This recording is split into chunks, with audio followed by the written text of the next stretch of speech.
올 하반기에는 내년 국회의원 선거 국면에 들어가기 때문인지 춘천시 의회 모든 상임위가 이달의 약속이라도 한 듯 한꺼번에 국외 출장을 떠납니다. 외유성 관광 일정으로 상시 과정에서 부결된 상임위도 있는데 이미 여행업체와 구두 계약이 이루어지면서 위약금까지 걱정할 정도입니다. 국외 출장 계획안이 부결된 건 이번이 처음인데요. 허주희 기자가 집중 취재했습니다. 이번 달 3개 상임위가 모두 공무 국외 출장을 떠나기로 한 춘천시 의회. 가장 먼저 출장을 가는 상임위는 복지환경위원회입니다. 의장과 소속 의원 6명이 오는 20일부터 27일까지 6박 8일 동안 스위스와 이탈리아를 방문합니다. 그런데 일정표를 살펴보니 관광 일정이 대다수입니다.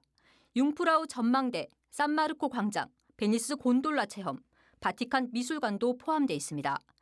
소관부서에 관광 관련 부서가 있다는 해명에도 심사 과정에서는 춘천시의 관광 정책과 연계성이 부족하다는 지적이 잇따랐습니다.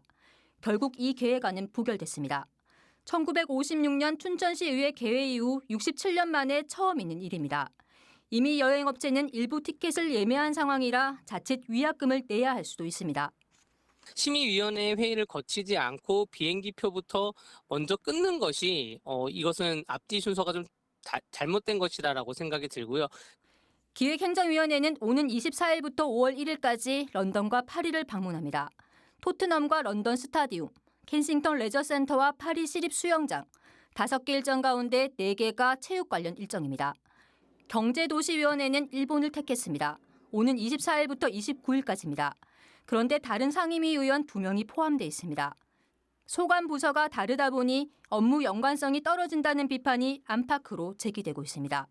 의원뿐만 아니라 의회 공무원들도 같이 갑니다. 상임위마다 4명씩 모두 12명이 가는데 전체 의회직 공무원의 30%를 넘는 인원이 한꺼번에 빠지는 겁니다. 이번에 국외 출장을 가지 않는 의원은 권주상, 권희영, 신성열, 윤민섭 단 4명뿐입니다. 정책 제안으로 연결되지 않는 국외 출장은 의미가 없다는 자성의 목소리도 나옵니다. 주민들 시각에서는 좀 좋지 않게 보이는 부분들도 있었고요. 이후에 이제 정책 반영이 과연 얼만큼 됐는지 이런 부분들도 조금 더 보완이 필요한 부분들이 있다고 생각을 합니다. 이번 국외 출장 비용은 한 사람에 최대 350만 원씩 9,600만 원. 모두 시민들이 낸 예산입니다. MBC 뉴스 허주입니다.